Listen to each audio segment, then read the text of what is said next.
For me, sound is like the core of the universe. So when I suddenly can experience the Dolby Atmos sound, the music resonates in me in a totally different way.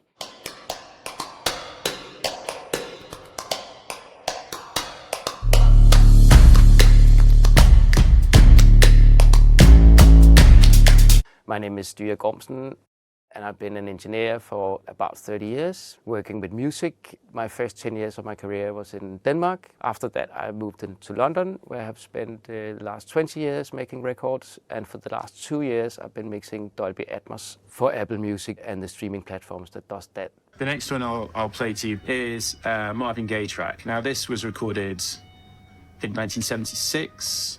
This is a really great example of what can be achieved with catalogue. You don't necessarily have to be recording stuff that's new. You can revisit things, make incredibly compelling content, an Atmos version.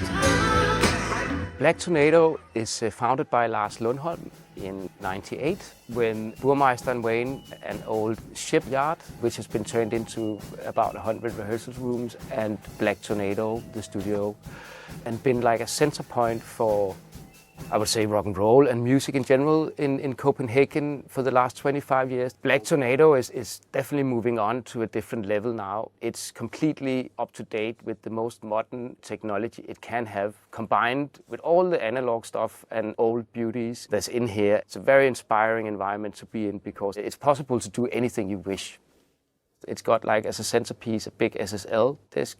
It has got 2 Neve desks. It's got any tape recorder you could kind of wish for. It's got all the vintage outboard like Fairchild, Fairman, U-Rays, and microphones the same. It's basically like, you know, something out of a dream for everybody.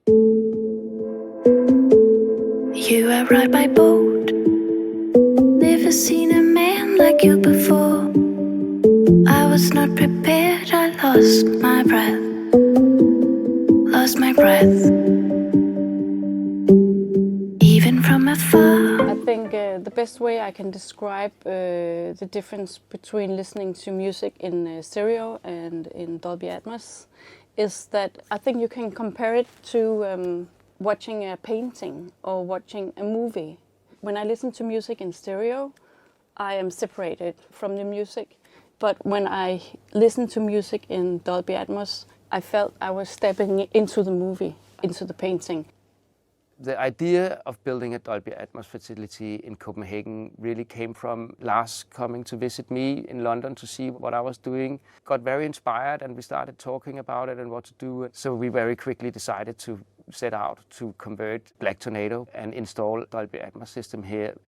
Also because the room is a really great room for it because it has height to the ceiling, which a lot of studios is compromised on that. So here we actually have a full format, maximum size Dolby Atmos home theater system, and it's a 9.16.